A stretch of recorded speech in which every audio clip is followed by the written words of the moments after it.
Mesdames, Messieurs, bonjour. Votre revue d'actualité de ce mercredi.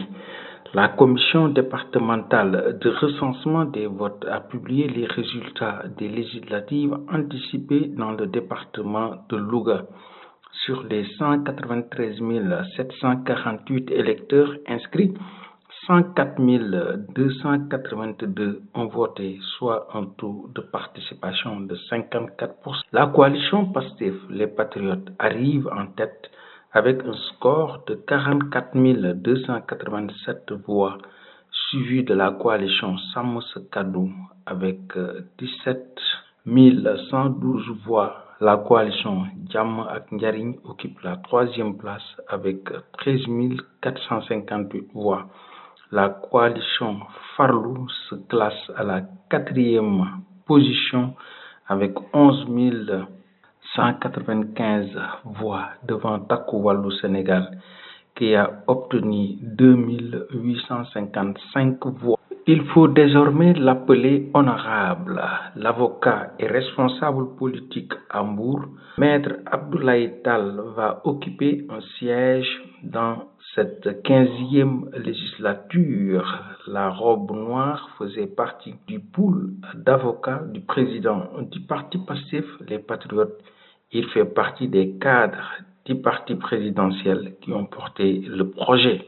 Inscrit au bureau de Dakar en 2015, Maître Abdoulaye Tall s'est distingué dans ses pertinentes plaidoiries, convaincant pour tirer d'affaire ses clients.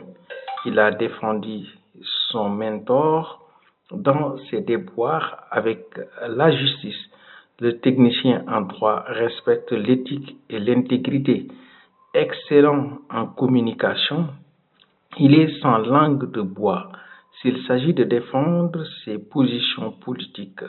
D'ailleurs, Maître Tall a été désigné candidat de la coalition Yewwi Askan Wi en 2022 lors des élections locales pour la conquête de la mairie de Mbour. Il sera battu par Cheikh Issa Sall. Cette défaite n'a pas fait baisser les bras à Maître Tall. Il a fortifié sa base politique en se rapprochant des populations pour faire triompher le projet. Et lors des législatives anticipées du dimanche dernier, Maître Abdoulaye Tall, 9e sur la liste nationale de PASTEF, a battu campagne dans les coins et recoins du département de Mbour. Il a traîné des foules lors de ses caravanes. Cela a été sanctionné dans les urnes le jour du scrutin. Le PASTEF a fait une razzia dans les 16 communes du département avec 100 933 voix selon les résultats provisoires. Le Sénégal est dans l'attente des résultats des élections législatives du dimanche 17 novembre. La Commission nationale de recensement des votes prend le relais. Ses membres vont se réunir aujourd'hui 20 novembre à partir de 10h à la salle 4 du palais de justice de Dakar. Leur tâche consistera à rassembler les données issues des élections législatives anticipées du 17 novembre dernier et collectées par les commissions départementales de recensement des votes en vue de la proclamation des résultats. Les premières tendances issues des urnes sont largement favorables au PASTEF. Le parti au pouvoir dirigé par le Premier ministre Ousmane Sonko aurait raflé 41 départements sur les 46 que compte le Sénégal. D'après les estimations du journal Le Témoin, PASTEF est ainsi crédité de 131 députés contre 16 pour Takku Wallu. La liste de l'opposition conduite par l'ancien président Macky Sall arrive en deuxième position. Jàmm ak Njariñ et l'ancien premier ministre Amadou Ba ferment le podium avec 7 députés. Les différentes commissions départementales de recensement des votes de la région de Ziguinchor ont terminé leur travail. Mieux, ils ont publié les résultats provisoires sur l'ensemble des 3 départements, Bignona, Oussouye et Ziguinchor. Le parti dirigé par le Premier ministre Ousmane Sonko a raflé les 5 sièges de députés. Sur 145 072 bulletins valablement exprimés, Pastef vient largement devant avec 116 038 voix.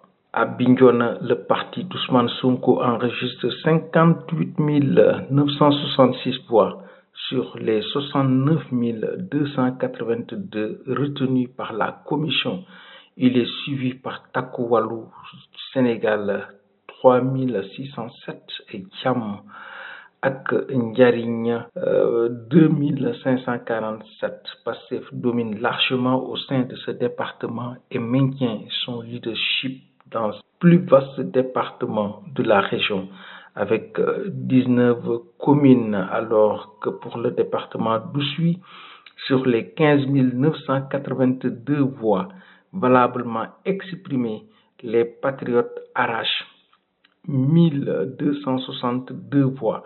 Le parti du Premier ministre est suivi par le parti Ensemble pour le Sénégal PPS avec 1257 voix qui a devancé à la grande surprise la coalition Jàmm ak Njariñ 710 voix et Takku Wallu Sénégal 700 voix. Fouta a résisté à la vague déferlante de Pastef aux élections législatives anticipées du dimanche 17 novembre dernier. Malgré les départs de certains ténors politiques de l'ancien régime vers le parti au pouvoir, si la coalition Takku Wallu Sénégal, dirigée par l'ancien président Macky Sall, a en effet confirmé son titre foncier à Podor et à Matam en raflant tous les sièges en jeu dans ces deux départements. Selon les résultats provisoires obtenus dans le département de Matam, Takku Wallu Sénégal a eu 55 684 voix contre 14 597 pour Pastef. Les patriotes. Ce dernier est suivi par la coalition Jàmm ak Njariñ d'Amadou Ba qui a récolté 10 786 voix et la coalition Dundu 866 voix. Dans ce département, le nombre d'inscrits est de 170 744 pour 89 840 votants. Le nombre de bulletins nuls est estimé à 690 pour 89 150 suffrages valablement exprimés. Nous, cette revue d'actualité par une page sportive déjà qualifiée et assurée de la première place. Le Sénégal avait à cœur de finir en beauté devant son public pour ce dernier match des qualifications à la CAN. Pape Thiaw a procédé à 4 changements par rapport aux 11 qui avaient battu le Burkina Faso. Abdou Diallo, Pape Makhtar Sarr, Habib Diarra et Chérif Ndiaye ont pris la place de Moussa Niakhaté, Pape Gueye, Ismaïla Sarr et Nicolas Jackson. Un choix payant. Repositionné en meneur de jeu, Habib Diarra a brillé en inscrivant un doublé somptueux grâce à 2 piqués précis. Avec cette 5e victoire consécutive, les Lions terminent la qualification sur une note positive. C'en est tout pour votre revue d'actualité que vous suivez sur votre chaîne préférée Référence TV, la chaîne qui vous donne l'actualité à temps réel.